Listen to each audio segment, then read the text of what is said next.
여러분, 사랑의 반대가 뭐라고 말씀드렸어요? 주일날 사랑의 반대는 시기입니다. 사랑은 언제나 오래 참고, 사랑은 오래 참는 거예요. 그런데 사랑은 시기하지 않아야 됩니다. 근데 사랑하지 않는 사람, 사랑이 없는 사람은 시기하는 사람이에요. 사랑을 잘못 이해하면 이렇게 됩니다. 사랑을 깨뜨리는 출발점이 바로 시기라는 것을 여러분이 알아야 돼요. 여러분, 오늘 그 시기 하나가 가장 친하고 가장 하나가 되어야 될 이 두 자매를 갈라놓습니다. 지금 레아와 라헬, 이 두 사람의 이 관계가 모든 것을 무너뜨리고 맙니다. 시기하면서 일어나는 자리가 어떤 자리일까요, 여러분? 1절에 보면 라헬이 자기가 야곱에게서 아들을 낳지 못함을 보고 그의 언니를 시기하여 야곱에게 이르되 내게 자식을 낳게 하라, 그렇지 아니하면 내가 죽겠노라 라고 얘기해요. 여러분, 지금 누구에게 화를 내고 있어요? 자기 남편에게, 자기를 가장 사랑하는 남편에게 지금 자기 보고 아이를 낳게 하라고 이야기하는 거예요. 때를 쓰는 거죠. 말도 안 되는 거죠. 여러분, 기억하셔야 됩니다. 시기하게 되면요, 여러분의 가장 가까운 사람부터 죽어나가기 시작합니다. 왜 그래요? 비교하다 보니까 자연스럽게 여러분에게 부족한 것들을 여러분의 남편에게서 찾아요. 여러분의 아내에게 찾고 여러분의 자녀에게서 찾습니다. 그러니까 내게 없는 것을 자꾸 다른 사람을 보다가 내게 없는 것을 발견하고는 가장 가까운 사람에게 불평하고 화를 내고 분을 내기 시작합니다. 여러분, 이게 문제가 되는 거죠. 시기는요, 자기의 눈으로 보는 자리에서부터 시작되었다가, 그리고 자기에게 있는 것은 아무것도 아니라고 생각하거든요. 레아에게는 야곱의 사랑이 있었으나 라헬보다 적었기 때문에 시기하였고, 라헬은 야곱이 레아보다 자기를 더 사랑하는 사랑이 있었으나 자식이 없어서 시기하게 됩니다. 남편이 능력이 있는 아내를 보면 다른 분들이 이렇게 얘기하죠. 남편이 이렇게 따뜻하고 남편이 돈을 잘 벌어와서 좋겠어 라고 이야기합니다. 그런데 어떤 분은 또 그래요. 아유, 그래도 우리 남편은 차갑고 냉정해.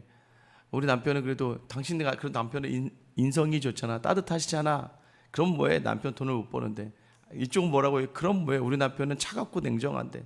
또 둘이 얘기하다 보면 뭐라고 얘기해요? 그래도 집사님네 남편은 돈도 잘 벌고 참 인성도 좋겠어. 그럼 그분은 뭐라고 얘기할까요? 그럼 뭐해? 믿음이 없는데. 그러니까 서로가 서로를 바라보면서 자기에게 있는 것으로 감사하면서 그 자리를 바라보는 게 아니라, 내게 있는 거는 당연한 거고 그걸 기억하지 못하고 내게 없는 것으로만 자꾸 다른 사람들을 향해서 비교하다가 무너지는 거예요. 이렇게 하다가 교회도 무너집니다. 그리고 관계도 무너집니다. 여러분 모두가 다 이런 시기 속에서 모든 자리가 무너지고 마는 거예요.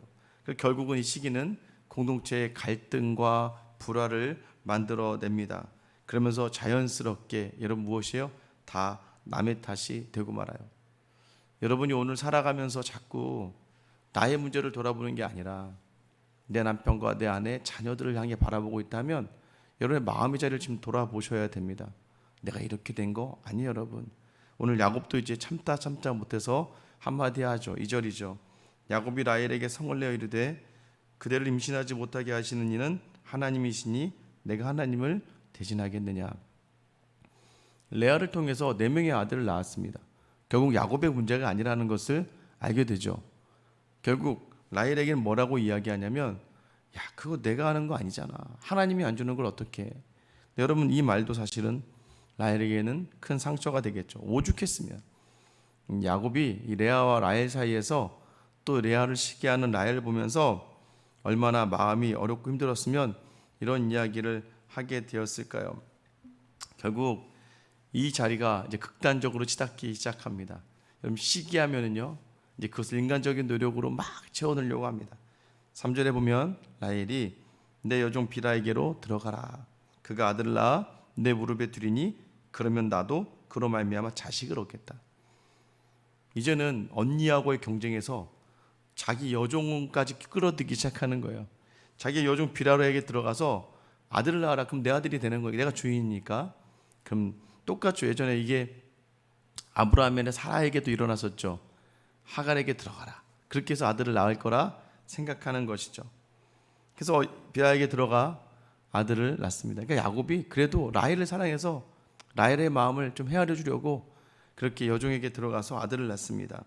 6절에 보면 라헬이 이르되 하나님이 내 억울함을 푸시려고 내 호소를 들으사 내게 아들을 주셨다고 이로 말미암아 그의 이름을 단이라 하였으며.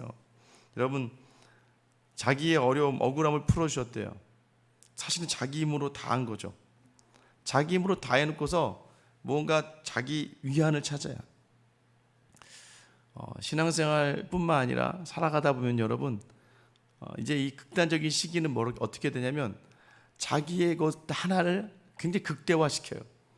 자기는 굉장히, 그러니까 믿음 생활하다가도 보면 가끔 가다가 여러분이 봐도 안타까울 때가 참 있어요. 누가 봐도 어렵고 힘든 상황이고 누가 봐도 지금 그 상황이 여유가 있지 않은데도 난 괜찮다고, 아무렇지도 않다고. 사실 정말 아무렇지 않아서 아무렇지 않은 게 아니라 아무렇지 않은 게 아닌데 아무렇지 않은 것처럼 자기 자신을 막 그래 나 억울함 풀었어. 여러분 지금 그래봐야 레아가 아들 넷을 낳고 이제 라헬이 자기 몸으로 낳은 것도 아니고 자기 종을 통해 아들 하나 낳은 거거든요. 근데 그걸 막 굉장히 막 극대화시켜서 막 자기 위로를 삼으려고 합니다. 그리고 또 아들을 낳죠. 라헬이 이르되 8절이죠. 라헬이 이르되 내가 언니와 크게 경쟁하여 이겼다 하고 그 이름을 납달리라 했더라. 또 나요 비라가. 그러면서 이름을 납달리. 4대 2예요. 레아가 4명을 낳았고 라헬은 비라를 통해서 2명 낳았거든요. 그런데도 이제 내가 경쟁해서 이겼다. 그러니까 비교하고 열등감에 빠져 있다가요, 자기가 낳은 자식도 아닌데 막 과시하기 시작합니다. 바뀌는 겁니다. 라헬은 이제 이게 어떻게 되냐면 자기 시기하다 보면 늘 이제 어떤 것 하나에 집중하다 보면 자기 우월 의식 속에서 살아가게 됩니다. 자기 시녀의 아들들보다 레아의 아들들은 쓸모가 없다는 거예요. 그러니까 그렇게 서 있는 자리이다 보니 자기가 자꾸 자기 힘으로 채우고서는 하나님이 채우셨다라고 이야기해요.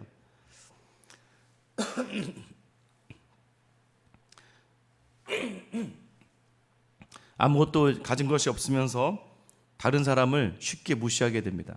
그러니까 여러분 이게 더 참 보기 어려워요. 우리가 시기 가운데 있다가 일어나는 일들이 바로 이런 일들입니다. 시기하다 보면요 정상적인 생각을 못하게 돼요. 많은 기업가나 많은 또 뭐 정치가들, 목사님들도 마찬가지예요. 어떤 목사님들은요 그렇게 얘기해요.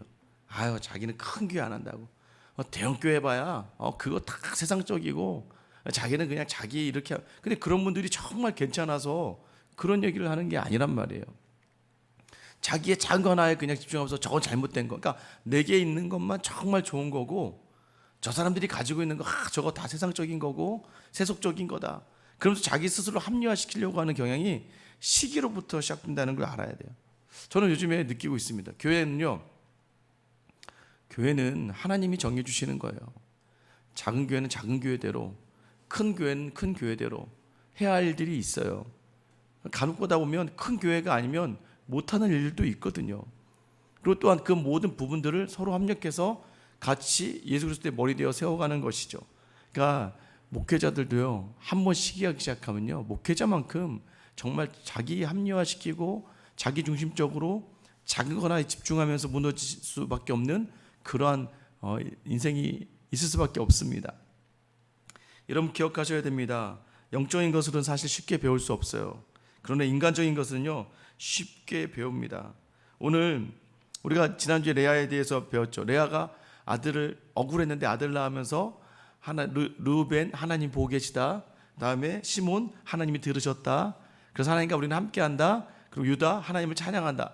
이랬던 레아가 갑자기 라헬이 비라를 통해서 아들을 낳는데 여러분 이제 레아도 갑자기 급해지기 시작합니다. 아니 여지껏 하나님과 함께하는 법을 배웠음에도 불구하고 그것도 라헬이 아이를 낳는 것도 아닌데 라헬의 종이 아이를 낳았는데 이제 레아도 그 시기에 휩싸여서 같이 또 경쟁이 시작돼요. 여러분 세상의 시기로 채워지는 자리는요 채워도 끝이 없습니다. 여기 온전한 방법은 예수 그리스도로 온전히 담겨야 돼요. 예수님으로 말미암아 다시 새롭게 볼 수 있어야 그 시기가 그쳐진다는 걸 알아야 돼요. 레아는 어떻게 합니까? 9절에 레아가 자기의 출산을 멈춤을 보고 그의 시녀 실바를 데려다가 야곱에게 주어 아내로 삼게 하였더니, 드디어 이제 아들 낳기 경쟁이 붙는 건데 이제 레아도 자기 여종을 야곱에게 드리는 거예요. 그렇게 태어난 아들이 갓과 아셀입니다. 여러분, 이런 시기가요, 그러니까 시기라는 게 내게 없는 것에 집중하는 것. 여러분, 시기는 쉽게 얘기하면 내게 없는 것에 집중하기 시작하는 거예요. 내게 있는 것에 집중하면 감사가 넘치는데 내게 없는 것에 집중하다 보니까 부정을 담아내고, 그러면서 그 반대로 나의 것을 채우고자 하는 욕심으로 나아가게 됩니다. 그래서 그 욕심이 커지면 욕심이 잉태하는 즉 죄를 낳는 거예요. 그리고 그 죄가 무서운 것이 뭐예요? 만족이 없으니까. 여러분, 사랑으로 채워진 자리는요, 작은 것 하나에도 큰 감사와 만족이 있습니다. 그런데 시기를 통해 마치 경쟁하듯이 채워가는 자리에는요, 채워도 계속 메마르고 계속 목마를 수밖에 없는 거예요. 저는 여러분 마음에 있는 시기를 좀 던져내고 주님의 주신 이미 주신 사랑, 영생의 사랑으로 여러분의 자리를 돌아볼 수 있게 되기를 예수님의 이름으로 축원합니다. 그 위에 또 어떤 일을 합니까? 르우벤 아들이요 나가서 합한채라는 것을 구해옵니다. 이게 악마의 사과라고 불리는 이런 식물인데, 이렇게 노르스름한 토마토 열매 같은데 그 당시에는 마취제로 사용하기도 합니다. 환각작용을 좀 일으키는 거예요. 그러니까 이것을 때로는 남자의 정력제 혹은 여자의 불임 치료에 사용되었던 식물이었습니다. 르벤이 어디서 이걸 구해왔어요. 근데 그걸 보자마자 또 눈이 한 명 뒤집어지죠. 그게 누구예요? 라헬이에요. 라헬이 가서 레아에게 부탁합니다. 저거 나에게 좀 줘라. 정말 공손해져요, 여러분. 그러니까 자기 목적을 이루기 위해서는 대적이었던 적이 되었던 언니 레아에게 가서도 그 나 좀 주면 안 될까? 그러니까 레아가 화를 내죠. 네가 내 남편 뺏었다. 이거 보세요, 여러분. 조금만 우위를 가지고 있고 내가 조금만 더 가지고 있으면 상대방 여전에까지 내가 쌓였던 모든 것들의 분노를 표현해내는 거예요. 결국에는 그렇게 해서 윈윈합니다. 어떻게 해요? 라헬이 자기 남편을, 야곱을 언니에게 양보한다 그래요. 그러면서 레아가 아이를 낳습니다. 18절에 보면 레아가 이르되 내가 내 시녀를 내 남편에게 주었으므로 하나님이 내게 그 값을 주셨다. 17절에 보세요. 하나님이 레아의 소원을 들으셨으므로. 여러분, 하나님이 이 레아의 마음에 더 들어주시면서 그 값을 치른 레아에게 또 아이를 주세요. 그러면서 라헬이 더욱더 비참해집니다. 완전히 콩가루 집안이 되어갈 찰나에 22절 보세요. 같이 읽어보겠습니다. 시작. 하나님이 라헬을 생각하신지라 하나님이 그의 소원을 들으시고 그의 태를 여섰으므로. 하나님이 라헬을 또 기억했대요. 기억했다는 게 뭐예요? 기억하다는 게 뭐예요? 바라보셨다는 거예요. 하나님이 잊지 않았다는 거예요. 라헬이 그 아들을 낳고 싶은 간절한 마음, 그 거의 모든 자리가 이제 반포기 상태에 이를 때 하나님이 라헬에게 아들을 주십니다. 그러면서 그때 라헬이 이런 고백을 합니다. 23절, 그가 임신하여 아들을 낳고 이르되 하나님이 내 부끄러움을 씻으셨다 하고, 24절, 그 이름을 요셉이라 하니 여호와는 다시 다른 아들을 내게 더하시기를 원하노라 하였더라. 여러분, 굉장히 경쟁이 이렇고 시기가 있으면서 그 마지막도요, 사실 이 끝도 여러분 마지막 아들 주셨잖아요. 그런데 라헬의 고백이 뭐예요? 더 주세요. 더 주세요, 아들. 하나님, 이거 하나 아니에요. 저는 하나 더 주세요. 여러분, 우리가 이런 경쟁 속에, 시기 속에 있다 보면 살아가는 자리가 있습니다. 그런데 여러분 아셔야 됩니다. 하나님의 계획은 뭐예요? 야곱으로 하여금 12아들을 낳는 계획이에요. 근데 그 12계획의 자리는 사실은 좀 실패 같아 보이는 두 여자의 경쟁 속에서 일어납니다. 굉장히 실수하고 실패하는 것 같아요. 그런데 하나님은요, 결과적으로 자신의 계획을 이루어 가십니다. 여러분, 이게 무엇을 얘기합니까? 우리는 이 땅을 살아가면서 비교하고 넘어지고 쓰러지고 다투고 갈등하고 항상 또 더 나아보려고 노력하고 자기 합리화시키고 여러 가지 일들로 무너져 넘어지는 인생이라는 거예요. 그러니까 우리 인생은 하나도 기대할 바가 없는 거예요. 그런데 유일하게 오늘 라헬이 마지막 고백하였던 것은 더하여 주시는 분이 누구냐? 하나님이시고 모든 자리를 온전히 채우시는 분은 하나님이시라는 거예요. 그러니까 여러분, 우리가 때로는 내 생각과 다른 자리로 가고 내 뜻과 다른 자리로 가고 또 때로는 내 기대와 다른 자리로 가서 답답하고 힘들고 외롭고 괴로울 때가 있고, 심지어는 가장 사랑해야 될 가까운 사람과 모든 관계가 깨어지고 오히려 그 사람을 향해 닥달하게 되고 그 사람부터 핀잔과 책망을 듣게 되는 일들을 경험하게 되는 게 바로 우리예요. 그럼에도 불구하고 하나님은 우리의 모든 그런 연약함을 덮으시며 채우시며 하나님의 계획으로 완성해 가신다. 여러분, 그래서 오늘도 여전히 우리가 실패하지만, 여전히 우리가 연약하지만, 여전히 우리가 볼 때는 나 잘할 수 있었던 것 같은데 또 무너지지만, 하나님은 그러한 연약함의 모든 자를 채우시고 결국은 레아와 라헬의 입에서 그래도 나오게 하는 고백이 뭐예요? 하나님이 하셨다라는 거예요. 그래서 인생의 마지막에 야곱이 고백하는 거예요. 내 험악한 나그네 길을 살았으나 하나님이 함께 하시니, 그때 출애굽기 뒤에 가면 바로에게 안수하며 축복하는 자리에 서는 게 바로 야곱의 인생이 됩니다. 험한 세상을 살아가지만 여러분 놓치지 마세요. 하나님은 반드시 하나님의 눈에 가장 보기 좋은 곳들로 우리를 이끌어 가신다. 그 자리에서 우리가 놓치지 말아야 될 건 오늘 주님이 우리를 더하시는 분이다. 그래서 오늘 주님께 기도하는 거예요. 이렇게 기도하고 또 여러분 나가서 세상 방법으로 산다니까요. 이렇게 또 간구하고 나서 여러분 나가서 세상의 것들로 무너진다니까요. 그럼에도 주님은 오늘 그렇게 간절히 찾는 자에게 오늘 라헬을 생각하신지라. 아이고, 그래, 그래도 너는 내 자녀지. 오늘도 새벽에 나와 기도의 제목으로 나아가 기도는 하지만, 여전히 하나님 뜻대로 살지 못하지만, 여전히 세상의 시기로 눈이 멀어서 내 마음의 감정의 동요가 오르락내리락하는 부족한 인생이지만, 주님이 우리를 생각하신다는 걸 기억하며 그래도 아뢰며 주님의 일들을 보게 하시는 그 하나님을 신뢰하는 이 새벽의 기도의 자리가 되기를 예수님의 이름으로 축원합니다. 기도하겠습니다. 사랑의 하나님, 오늘도 여전히 우리의 삶이 야곱과 같고 레아와 같고 라헬과 같은 삶 속에 있습니다. 사랑의 하나님, 그래서 우리는 더 어려워지고 힘들어지고 모든 자리가 깨어질 것 같은 생각이 듭니다. 그런데도 주님은 이 모든 연약과 부족을 들어 하나님의 나라를 이루어 가심을 기억하며 오늘도 여전히 나 자신에게 초점을 맞추며 사는 인생이 아니라, 내게 있는 것, 내게 없는 것이 중요한 게 아니라 하나님께 내 시선을 맞추고 오늘 하루를 살아내는 저 우리 모든 성도들 다 되게 하여 주시옵소서. 하나님은 오늘도 이러한 마음을 가지고 불완전하나 주님을 찾는 자들에게 완전하신 하나님으로 모든 죄를 선하게 채워주심을 믿사오니, 우리의 공로와 노력과 수고가 아닌 오직 은혜로 채워주시는 하나님을 더 신뢰하는 하루가 되게 하여 주셔서 하나님의 일들을 발견해내는 귀하고 복된 시간 되게 하여 주시옵소서. 이 새벽에 간구합니다. 오늘 주님 라헬을 생각하신 것처럼 우리와 우리의 가족을 생각하여 주셔서 주님의 은혜로 충만하게 채워 주시옵소서.